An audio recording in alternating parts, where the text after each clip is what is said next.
pourquoi vous devriez envoyer un courriel de performance à votre supérieur immédiat ou encore, si vous êtes en position de leadership, à vos collaborateurs à toutes les semaines. C'est ce qu'on regarde aujourd'hui.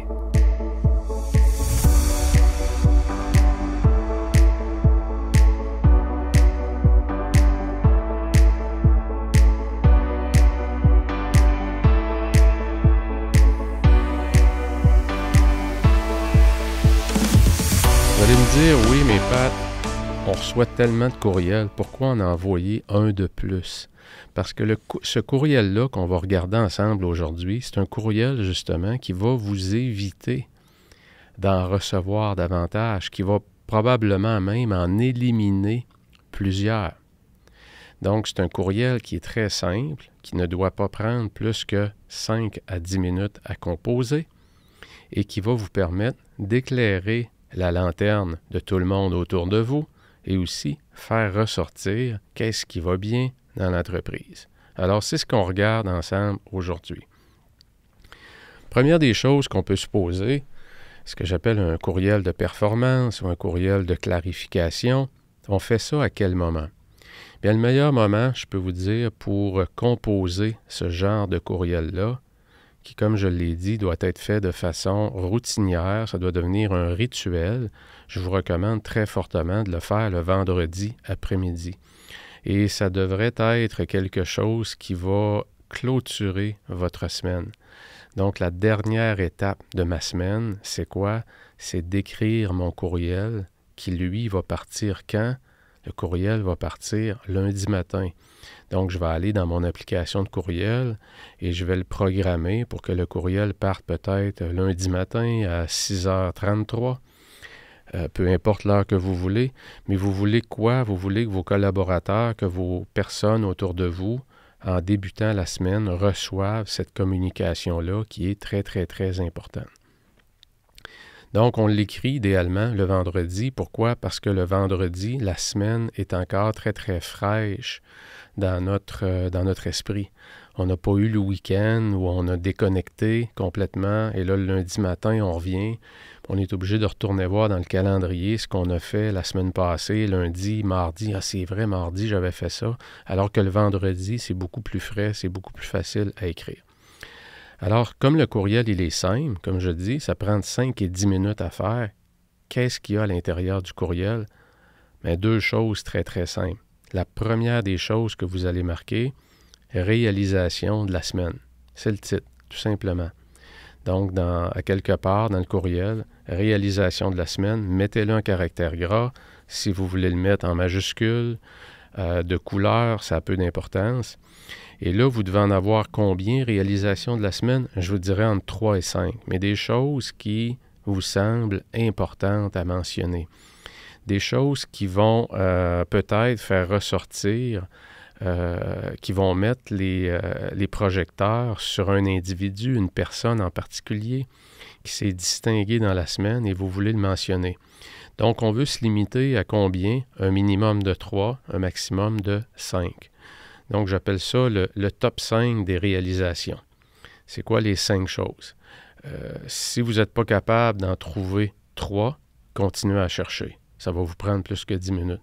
Mais vous devez en trouver 3.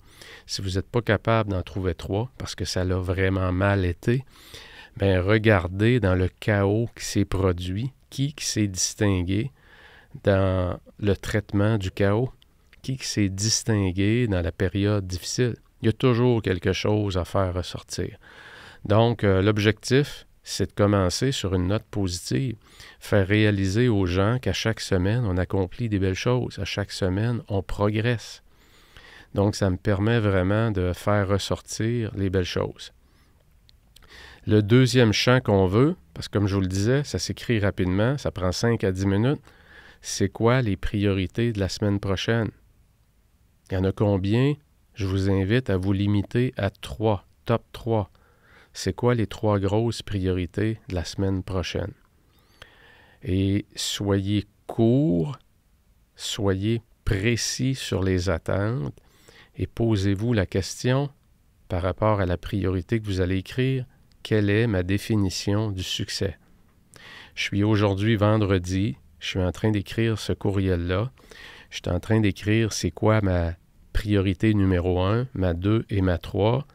Je dois me visualiser une semaine plus tard, vendredi, à 3h30, quand je vais écrire mon courriel. Qu'est-ce qui va définir la réussite de mon objectif? Quelle est la définition du succès? Donc, plus vous pouvez être court, dans des termes simples et très, très clairs sur quelle est la définition du succès, mais vous allez faciliter le passage à l'action de vos collaborateurs. Si vous êtes flou et trop général, vous allez garder vos gens dans la procrastination ou encore dans l'occupation. Les gens vont être occupés, mais est-ce qu'ils vont être occupés aux bonnes choses? C'est toujours la vraie question fondamentale. Donc, c'est un courriel qui est court. Quelles sont les réalisations de la semaine? Maximum 5. Quelles sont les priorités de la semaine prochaine? Maximum 3. Et vous voyez que comme je le fais à chaque semaine, quand je vais indiquer quelles sont les réalisations de la semaine, je vais m'inspirer de quoi exactement?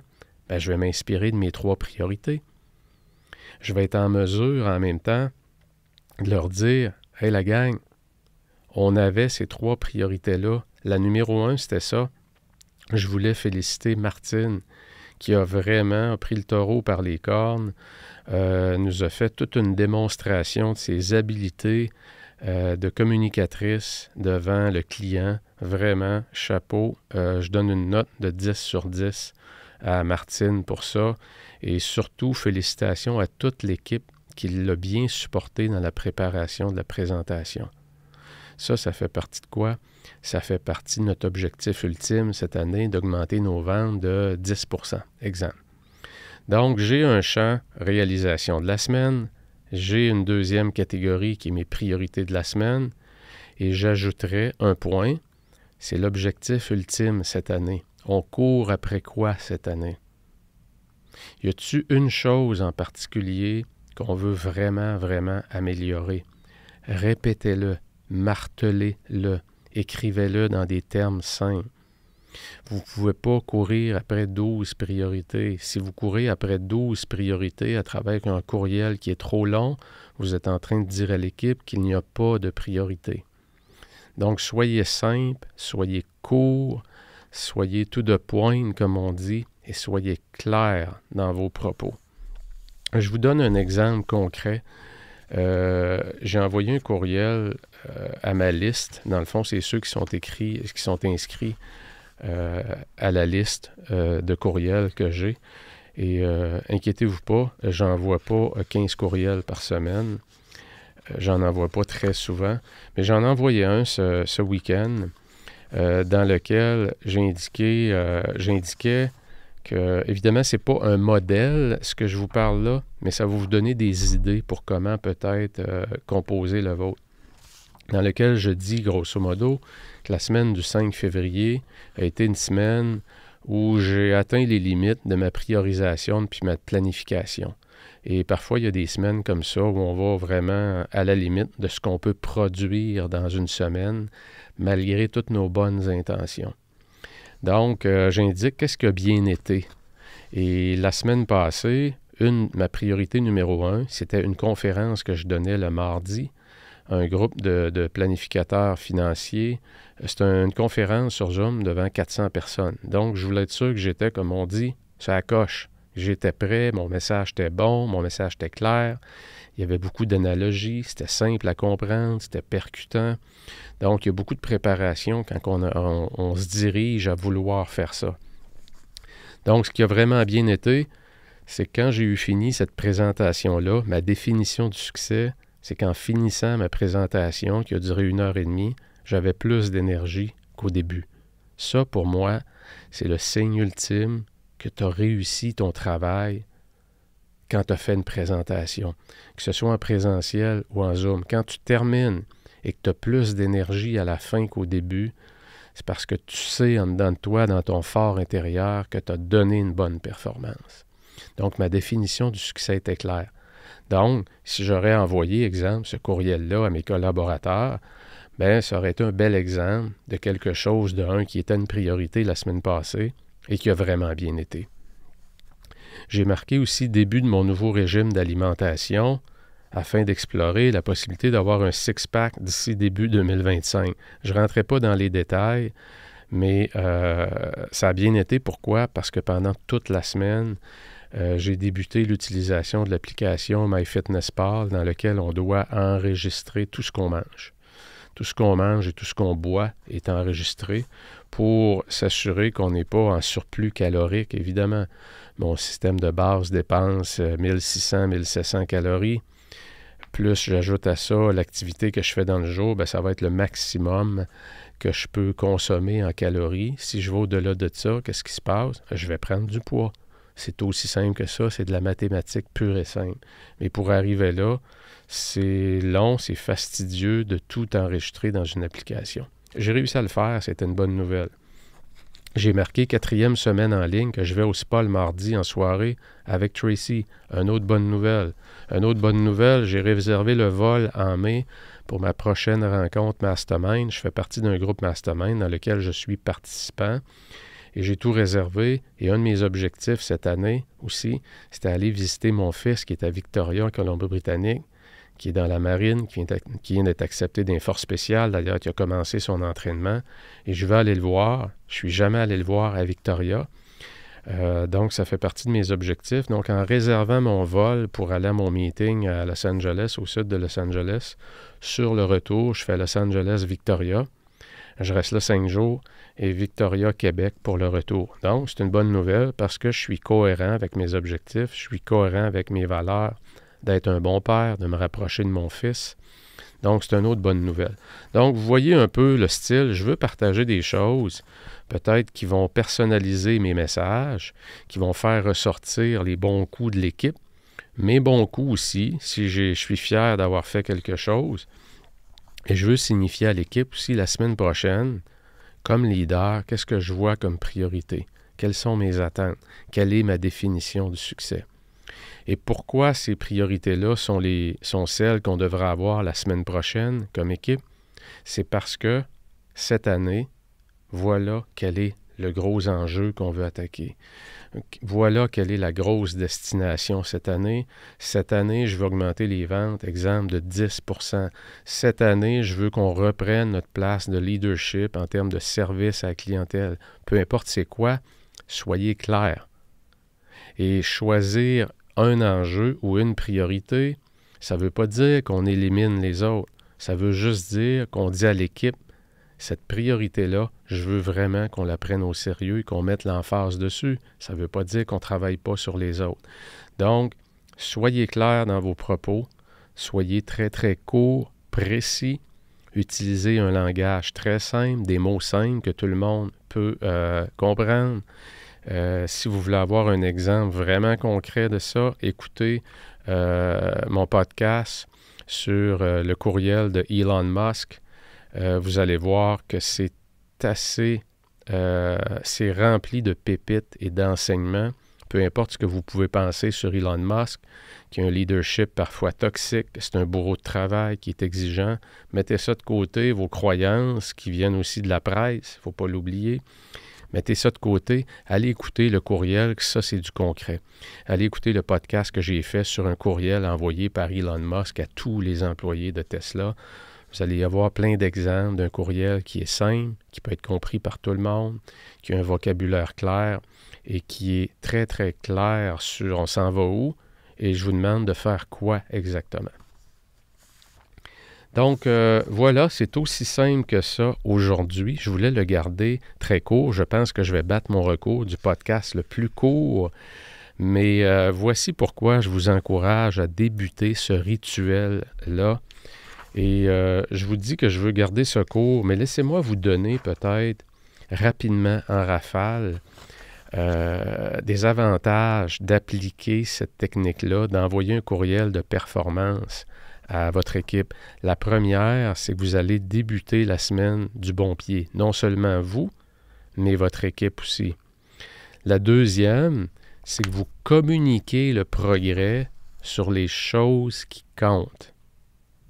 Si vous êtes en train de chercher et trouver des choses mondaines, futiles, à mettre dans votre courriel, vous n'êtes pas sur la bonne route. Vous voulez lancer le message, c'est quoi mes priorités cette année? Sur quoi je travaille? Donc, je veux mesurer, je veux communiquer le progrès. L'autre chose, ça vous oblige, à chaque vendredi, quand vous l'écrivez, à faire de l'introspection, à regarder comment a été la semaine. Vous êtes obligé de vous mettre à nu aussi, c'est ça que ça veut dire. Ça veut dire que si j'avais ma priorité numéro 1 que j'avais établie dans la semaine et qu'on a passé à côté et le grand responsable, c'est moi parce que j'ai été le goulot d'étranglement, j'ai ralenti l'équipe, mais je dois le mettre dans le courriel. La gang, on n'a pas atteint notre objectif la semaine passée par rapport à ça. J'en prends 100% du blâme. C'est moi qui a ralenti, qui vous a ralenti. Parce que, blablabla. Soyez court, prenez vos responsabilités. Extreme ownership. Responsabilité absolue. Autre avantage, ça va vous permettre d'aligner clairement les priorités. Une autre chose que j'adore que ça fait, ça va rendre l'invisible visible. C'est que vous allez pouvoir faire ressortir des choses que certains collaborateurs font, et on le sait dans chaque équipe. Parfois, on a des collaborateurs qu'on appelle un peu plus low profile. On les voit jamais trop. C'est pas des grands parleurs. Ils sont pas extrovertis. Mais maudit qu'ils travaillent bien. Ils travaillent en silence. Ils cherchent pas les projecteurs. C'est important de souligner le travail de ces gens-là aussi. Soyez spécifique quand vous soulignez le travail de quelqu'un. Mettez un nom. Oui, vous allez dire, ouais, mais c'est parce que si je mets un nom, ben là, ça crée des attentes envers les autres. Allez dans ça. Personnalisez. Lâchez de côté vos craintes. Les autres auront toujours la chance de se faire valoir. Deuxième des choses, c'est que ça vous permet de vous mettre en copie sur ce courriel-là et de garder un archive de vos 52 courriels dans l'année. Et là, vous pouvez vous amuser en fin d'année avec vos courriels. Vous pouvez avoir les 5 plus belles réalisations dans les 250 que vous avez accumulés. Vous pouvez prendre les 250, les lancer à l'équipe et leur demander de vous sortir un top 20 des meilleures réalisations de l'année. Et vous présentez ça au party de Noël, ou vous présentez ça au dernier meeting d'opération ou au premier meeting de l'année suivante. Donc, il y a plusieurs façons de s'amuser avec ce genre d'informations-là qui peut servir à booster l'engagement de vos troupes. La dernière chose, évidemment, qu'on ne veut pas faire, c'est que ces courriels-là deviennent longs. Donc, on a 2 champs et on y va sous forme de bullet points, de points très clairs, très précis, comme je le disais, et ça va vous permettre d'atteindre votre objectif, d'améliorer la communication, de créer plus de clarté sur la destination et d'augmenter le rythme et la performance de vos équipes. Alors voilà, on se revoit très rapidement. En attendant, je vous dis ciao!